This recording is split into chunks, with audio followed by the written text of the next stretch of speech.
ನಾಮಾವಳಿಯನ್ನು ಉಚ್ಚಾರಣೆ ಮಾಡುವುದು, ದೇವರ ಕುರಿತಾಗಿ ಭಜನೆಯನ್ನು ಮಾಡುವವರಿದ್ದಾರೆ. ನಾನು ಹಾಗೆ ಎಣಿಸ್ಕೊಂಡಿದ್ದೆ, ಪುಸ್ತಕ ಇಟ್ಕೊಂಡು ದೇವ್ರ ಜಪ ಮಾಡ್ತಾ ಇದ್ರಂದ. ಮತ್ತೆ ಅಲ್ಲಿ ಬಿಟ್ಟರೆ ಅದೇನು ಮಾಡಿ ಬೇರೆ ಕೆಲಸ ಏನಾ? ಬೇರೆ ಕೆಲಸ ಅಂತ ಇಲ್ಲ. ಒಬ್ಳು ಹೆಂಗ್ಸ್ ಹೇಳು 7,000 ಬಂತ. ನಾನು ಕೇಳುದಲ್ಲ, ಅಲ್ಲಿ ದೇವಸ್ಥಾನದ ಕಟ್ಟಿಯಲ್ಲಿ ಕುತ್ಕೊಂಡು ಹೆಂಗ್ಸ್ಗಳು ಅವ್ರವರಲ್ಲಿ ಮಾತುಕತೆ, ಅವ್ರವ್ರ ಮಾತುಕತೆ. ನೀನು ಕೇಳಿದವಳು ನನಗೆ ಕೇಳಿದ ಹಾಗಾಯ್ತು. 7,000 ಬಂತ ಅಲ್ಲೋಳು ಹೇಳು. ಜಲ್ನಿಗೂ ಬರಲ್ಲ, ವಿಮಲ್ನಿಗೂ ಬರಲ್ಲ, ಸರಿ ಕಮಲ್ನಿಗೂ ಬರಲ್ಲ, ಒಬ್ಬರಿಗೆ ಬರ್ಲಿಲ್ಲ ಅಂತಂದ್ರೆ ಯಾರಿಗೂ ಬರುವುದಿಲ್ಲ ಅಂತ ಹಾಗಂತ ಶಿಖಿಲ ಬಾನು ಬಂದಿದೆ. ಇವರಲ್ಲಿರುವವರಿಗೆ ಬರಲಿಲ್ಲ, ಇವರಲ್ಲಿ ಬರಲಿಲ್ಲ. ಇವ್ರ ಜೊತೆ ಯಾರು ಬರುವುದಿಲ್ಲ ಇಲ್ಲಿಗೆ. ಆ ಕ್ಷೇತ್ರಕ್ಕೆ ಹೋಗುವವರಿಗೆ ಬಂದಿದ್ಯಾ? ಮೊಹಮ್ಮದ್ ರಫೀಕ್ ನಂಟಿ ಶಿಖಿಲ ಬಾನುಗೆ ಹಣ ಬಂದಿದೆ, ಜಲ್ನಿಗೆ ಬರಲಿಲ್ಲ. ಇದು ಸಮಸ್ಯೆ. ಸಮಸ್ಯೆ ನನಗದಲ್ಲ, ಹಣ ಬರ್ತದೋ ಹಣ ಹಾಕೋರು ತಗೊಳ್ಳೋರು ಇವರು, ಅದು ಸಮಸ್ಯೆ ಅಲ್ಲ. ಮತ್ತೇನ್ ಸಮಸ್ಯೆ? ಕೂತ್ಕೊಂಡು ಜಾಗ ಯಾವುದು? ಯಾವುದು? ದೇವಸ್ಥಾನ. ಹೌದಲ್ಲ, ಚರ್ಚೆ ಅದ್ರ ಬಗ್ಗೆ, ಹಣದ ಬಗ್ಗೆ. 7,000 ಬರಲ್ಲ. ಸರಿ, ಈ 7,000 ಎಲ್ಲಿಂದ ಬರ್ತೈತಿ? ಎಲ್ಲಿಗೆ ಬರ್ತಾ ಇದೆಯಾ? ನಾ ಸಾಯಂಕಾಲ ಹೋಗಿ ಸರೆ ಕುಡ್ಕ ಬಂದ್ರಿ. ನೀನು ಕುಡಿಲಿಕ್ಕೆ ಪ್ರಾರಂಭ ಮಾಡಿದ್ಯಾ? ಯಾರು? ನೀನು. ನಾನು ಕುಡುವುದಂದ್ರೆ ಹಾಗಲ್ಲ, ಅಂದ್ರೆ ನಮ್ಮಂತವ್ರು ಕುಡುವುದ್ರಿಂದ. ಹೌದೌದು. ಮೊದಲೆಲ್ಲ ನಾವು ಕುಡುದಕ್ಕೆ 100 ರೂಪಾಯಿ ಇದ್ದಿ, ಗೊತ್ತಾಯ್ತು ನನಗೆ. ಈಗ ಹಾಗಲ್ಲ, 305 ದರ ಹೆಚ್ಚು ಮಾಡಿದ್ರ. ಯಾಕೆ ನಿಮ್ಮ ಮನೆಗೆ 7,000 ಬರ್ತಿತ್ತಲ್ಲ, ನಿಮ್ಮ ಮನೆಗೆ ಬರುದಿಲ್ಲ. ನಿನಗೆ ಬರುದಿಲ್ಲ ಯಾಕೆ? ನೀನೊಬ್ಬ ಅನಾಥ. ಹೌದು, ನಮ್ಮನೆಯಲ್ಲೇ ಇರುವವ ನೀನು. ನನ್ನ ಮನೆಗೆ ಬರುವುದು ಬಿಟ್ಟರೆ ನಿನಗೆ ವಿಷಯದಂತಲ್ಲ. ದೇವಸ್ಥಾನದಲ್ಲಿ ಆ ರೀತಿ ಮಾತಾಡಬಾರದು ಅಂತ ನಾನು ಆಲೋಚನೆ. ಹಾಗಂತ ಬರೀ ಹೆಂಗಸರಿ ಹೇಳುವುದಲ್ಲ, ಮತ್ತು ಹೇಳಿದರ ಹುಡುಗರ ಮಕ್ಕಳು ಸಮಸ್ಯೆ. ಇದು ಒಬ್ಬರಿಗಂತಲ್ಲ, ಒಬ್ರು ಆದ ಬಳಿಕ ಮತ್ತೊಬ್ಬರಿಗೆ. ಹೌದೌದು. ಆ ಹುಡುಗರ ಮಕ್ಕಳ ಸಮಸ್ಯೆ ಹಣದ ಕುರಿತಾಗಿ ಏನೋ? ಹಣದ ಕುರಿತಾಗಿ, ಹಣದ ಕುರಿತಾಗಿ ಹುಡುಗರ ಮಕ್ಕಳು ಯಾವತ್ತೂ ಸಮಸ್ಯೆ ಮಾಡ್ಕೊಳ್ಳುವುದಿಲ್ಲ. ಇಲ್ವಾ? ಯಾಕಂದ್ರೆ ಯಾಕೆ? ಯಾವ ವ್ಯಕ್ತಿ ಕುಡಿತೋ ದಿವಸ ಮನೆ ಬರ್ತೋ ಆಲೋಚನೆ ಮಾಡು. ನೋಡು, ಈ ಹೆಣ್ಣು ಮಕ್ಕಳು ಇದು ಕೆಲವರು ಇದ್ದಾರೆ, ಎಲ್ಲರೂ ಅಲ್ಲ, ಕೆಲವರು ಹಲವರು ಅದು ನೀನು ಬೀಳ್ತದೆ. ಹೌದು, ಕೆಲವರು ಇದ್ದಾರಲ್ಲ, ಆ ಕೆಲವರು ಒಂದು 10 ರೂಪಾಯಿ ಅಂತ ತಗೊಳ್ಲಿಕ್ಕಿಲ್ಲ.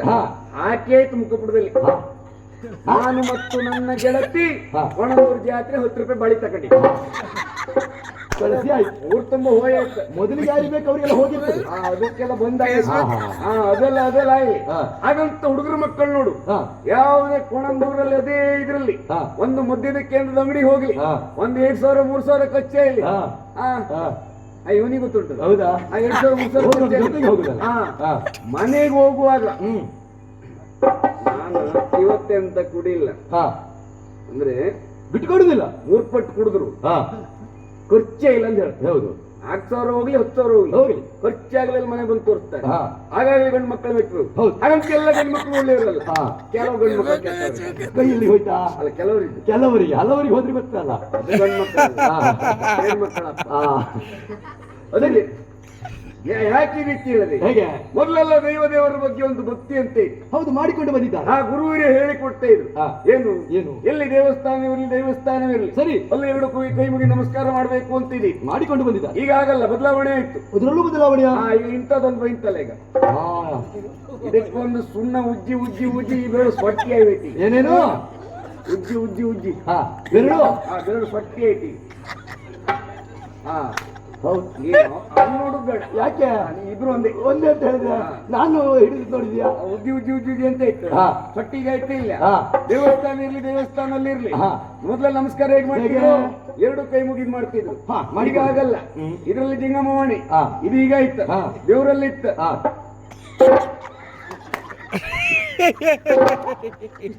ಇದೇನಾ? ಅದೇಂದ್ರೆ ಹೇಗೆ ಮುತ್ಕೊಡುದ? ದೇವರಿಗೆ ಮುತ್ತು ಕೊಟ್ಟರು ಎಂತ ಮಾತ್ರ ನನ್ಗೆ ಗೊತ್ತಾಗ್ತದೆ. ಅದೇ ಮಾರ್ಗದಲ್ಲಿ ಯಾವ್ದು ಹೆಣ್ಣು ಬಂದ್ರೆ ಅಲ್ಲಿ ಹೆಣ್ಣು ಬಂದ್ರಗಳಿಲ್ಲ, ಕೆಲವೊಟ್ಟಿಗೆ ಹಾಕ್ತಾರೆ.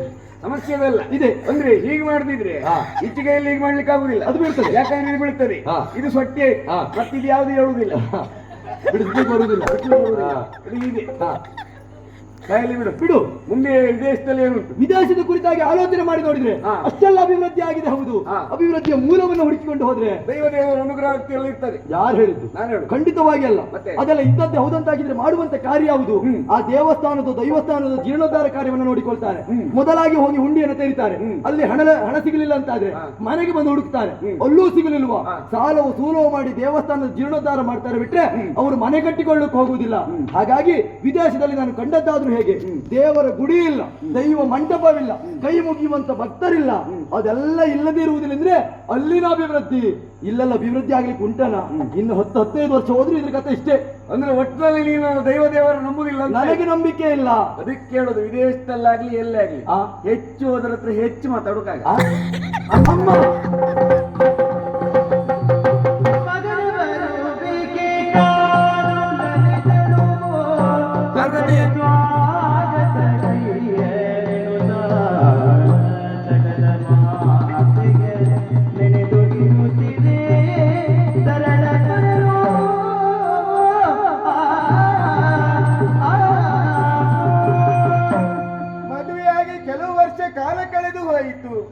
ಇದುವರೆಗೆ ನನ್ನ ಪಾಲಿಗೆ ಸಂತಾನ ಎನ್ನುವುದೇ ಆಗ್ಲಿಲ್ಲ ನೋಡಿ.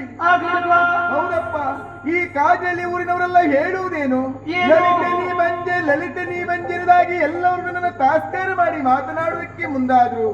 ಆಮೇಲೆ ಅಂದು ಬಂದು ಬಾಂಧವರೆಲ್ಲ ಹೇಳಿದ್ದೇನು, ಕಾಜಳ್ಳಿಯ ವನದುರ್ಗಿ ದೇವಿಗೆ ನೀನು ಹರಕೆಯನ್ನು ಹೇಳಿಕೊಳ್ಳು ಅಂತ ಹೇಳಿದ್ರು. ಆಮೇಲೆ ಹರಕೆಯನ್ನು ಹೇಳಿಕೊಂಡೆ, ಗೋಂದಳ ಸೇವೆ ಕೊಡ್ತೀನಿ ಎನ್ನುವುದಾಗಿ ಆ ದೇವರಿಗೆ ಹರಕೆಯನ್ನು ಹೇಳಿಕೊಂಡಿದ್ರಲ್ಲೇ ನನಗೊಬ್ಬ ಗಂಡು ಮಗು ಹುಟ್ಟಿಕೊಂಡ. ಕುಲ ಪುರೋಹಿತರನ್ನ ಕರೆಸಿ ಅವನ ಬದುಕಿಗೆ ಶುಭನಾಮಾಂಕಿತವನ್ನ ಇರಿಸಿದವಳು ನಾನೇ, ಸುಧೀರ ಎನ್ನುವುದಾಗಿ. ಆಮೇಲೆ ವಿದೇಶಕ್ಕಾಗಿ ಕಳುಹಿಸಿಕೊಟ್ಟೆ. ವಿದೇಶದಲ್ಲಿ ಉದ್ಯೋಗ ನನ್ನ ಮಗನಿಗೆ ಸಿಕ್ಕಿದೆ, ಬರ್ಬೇಕಿತ್ತಲ್ಲ, ಎಲ್ಲಿಗೆ ಹೋಗಿರ್ಬೇಕು?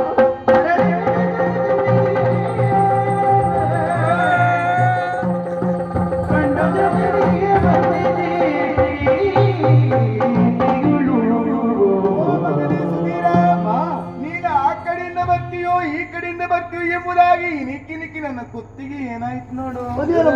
ಇಣಿಕಿ ಗುಡಿ ಹಾಕದ ಗಿಳಿರಾಜ್ ಕೋಳಿ ಹರ್ಬಂದ್ ಕ್ಯಾಕ್ ಅನ್ನ ನಮ್ಮನೆ ಕೋಳಿ ಸಾಕಿದ್ನಲ್ಲ ಮೊದ್ಲು. ಒಳ್ಳೆ ಅಭ್ಯಾಸ ಉಂಟದು ಮಗನೇ. ನಿನ್ನ ಈ ಮುತ್ತು ಮುಖವನ್ನ ಕಂಡಾಗ ನನ್ನ ಪಾಲಿಗೆ ಅನಿಸುವುದು ಹೀಗೆ ಕಂದ, ಹಸಿದ ಹಸುವೊಂದು ಹಸಿ ಹುಲ್ಲನ್ನ ಕಂಡಾಗ ಅದು ಯಾವ ರೀತಿ ಆನಂದ ಪಡ್ತದೆಯೋ ಅಷ್ಟೇ ಸಂತೋಷವಾಯಿತು ಅಂತ ಹೇಳಿದ್ರೆ ತಪ್ಪಾಗ್ಲಿಕ್ಕಿಲ್ಲ ಕಂದ. ಮಲಿ ಕಟ್ಟೆ ನಾಸುಡಿ ಒಣ ಹುಲ್ಲಿ ಹಾಗಲ್ವಾ? ಮಗನ ಮುಖವನ್ನು ನೋಡಿದಾಗ ಅಷ್ಟೊಂದು ಸಂತೋಷವಾದದ್ದು, ಆನಂದ. ಮಗನೇ, ನನ್ನ ಪಾಲಿಗೆ ಮಕ್ಕಳಿಲ್ಲದೆ ಅದೆಷ್ಟೋ ವರ್ಷ ಕಾಲ ಕಳೆದು ಹೋಯಿತು ಕಂದ. ಮಕ್ಕಳಿಲ್ಲ ಎನ್ನುವಂತ ಕಾರಣಕ್ಕೋಸ್ಕರವಾಗಿ ಕಾಜಳ್ಳಿ ವನದುರ್ಗಿ ದೇವಿಗೆ ಹರಕೆಯನ್ನು ಹೇಳಿಕೊಂಡವಳು ಗೋಂದಳ ಸೇವೆ ಕೊಡ್ತೀನಿ ಎನ್ನುವುದಾಗಿ ಆ ದೇವರಿಗೆ ಹರಕೆಯನ್ನು ಹೇಳಿಕೊಂಡದ್ರಲ್ಲೇ ನೀನು ಹುಟ್ಟಿಕೊಂಡವ ಮಗನೇ. ಹಾಗಾಗಿ ನಾಳೆ ದಿನ ನೀನು ಮನೆಯ ಹೊರಗಡೆ ಹೋಗು ಹಾಗಿಲ್ಲ ಕಂದ. ಯಾಕೆ ಗೊತ್ತಾ? ಮಾರಿ ಪೂಜೆಗೆ ನಾವು ದಿನವನ್ನ ಇಟ್ಟಿದ್ದೇವೆ, ಅದರೊಳಗೆ ನಾವು ಹೇಳಿಕೊಂಡಂತೆ ಈ ಹರಕೆಯನ್ನು ತೀರಿಸಬೇಕು. ಕಾಜಳ್ಳಿ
ಇವಂತ ಹರಕೆ ಬೊಗ್ಗ ಅಂತಲ್ಲ ಎಂತ ಯಾವ್ದು ಹೇಳ್ತಪ್ಪ ಎಂತ ನಂಗೆ- ಅಮ್ಮ ಹರಕೆ ಭೋಗಗಳೆಲ್ಲ ಬರಿದೆ ನಿಮ್ಮ ಮುಳ್ಳಾಟ ಸಾಕು ಮಾಡಿ ತಾಯಿ ಹೋಗುವ ಮತ್ತೇನು ಎತ್ತು ಹೋಗ ನಿಮ್ಮ ಹರಕೆ ಎಲ್ಲ ಬರಿದೆ ಯಾಕೆ ಹಾ.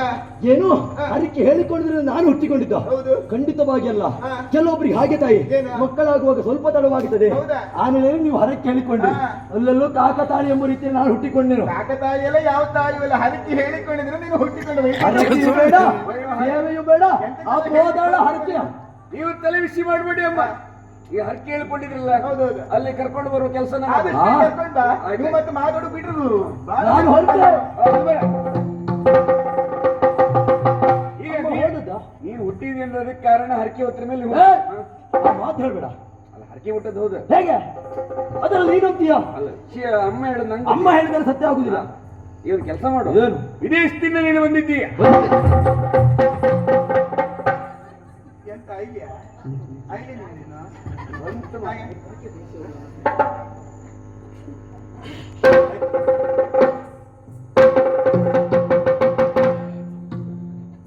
ನಿಮ್ಮ ಅಜ್ಜೆಯ ಮೊದಲೆಲ್ಲ ಹೋರಿ ಮೆಸ್ತಿದ್ರ ಯಾಕೆ?